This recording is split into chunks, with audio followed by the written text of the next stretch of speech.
우한 폐렴으로 우리 민생 경제에 혹독한 한파가 몰아치고 있습니다. 하루빨리 우한 폐렴 극복으로 우리 경제에 들이온 먹구름을 걷어내야 하겠습니다.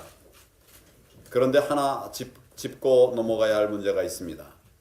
문재인 대통령은 우리 경제가 긍정적이었는데 우한 폐렴 때문에 어려워진 것처럼 이야기를 했습니다. 이제 우한 폐렴 맞아 경제 실정을 덮는데 쓰고 있는 것입니다. 정권 출범 후 줄곧 전임 정부 탓했습니다. 대외 악재 탓했습니다.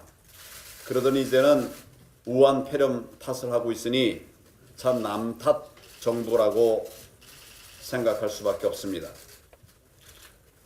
우한 폐렴도 심각한 경제 악재이지만 그보다 더 근본적인 문제는 바로 이 정권의 무능하고 무모한 경제 정책 때문입니다.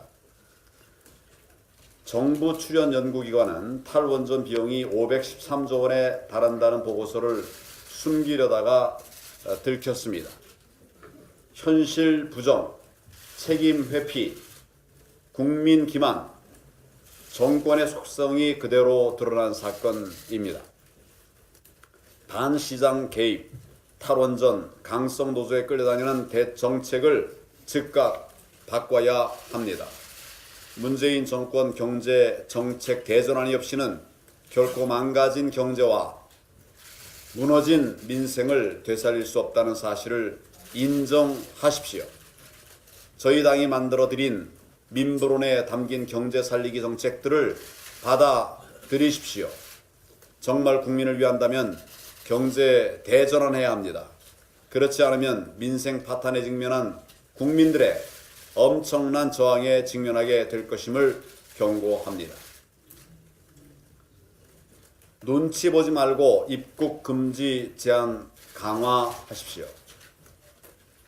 입국 금지 조치 강화하는 것이 지금 가장 시급한 문제라고들 생각합니다. 우한 폐렴 확진자가 또 늘었습니다. 국민 불안은 전혀 과도한 불안이 아닙니다.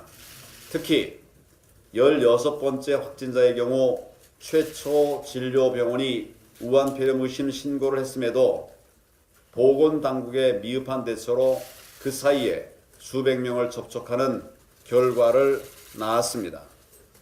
대통령은 민간 의료기관 문책을 말할 게 아니라 본인 휘하의 정부기관 시스템부터 다시 챙겨야 합니다. 싱하이밍 주한 중국 대사는 우리 정부의 입국 금지 조치라고 부르기도 민망한 그런 수준의 실효성 없는 대책마저도 사실상 비난하고 있습니다. 대한민국 정부가 대한민국 국민 지키겠다는 일에 다른 곳도 아닌 중국 대사가 불만을 표시하는 것은 참 부적절한 간섭입니다. 그런데 정권과 여당은 굴종의 침묵을 계속하고 있습니다. 그 바로 직전 해리스 주한 미국 대사를 대했던 것과는 180도 다른 태도로 보입니다. 문재인 대통령은 더 이상 눈치 보지 말고 중국 전역 방문 외국인의 국내 입국을 제한하십시오. 전문가들이 전면적이라고 하는 표현을 쓸 정도로 상황은 엄중하고 심각합니다. 대통령은 중국몽보다 국민 안전을 더 생각해야만 합니다.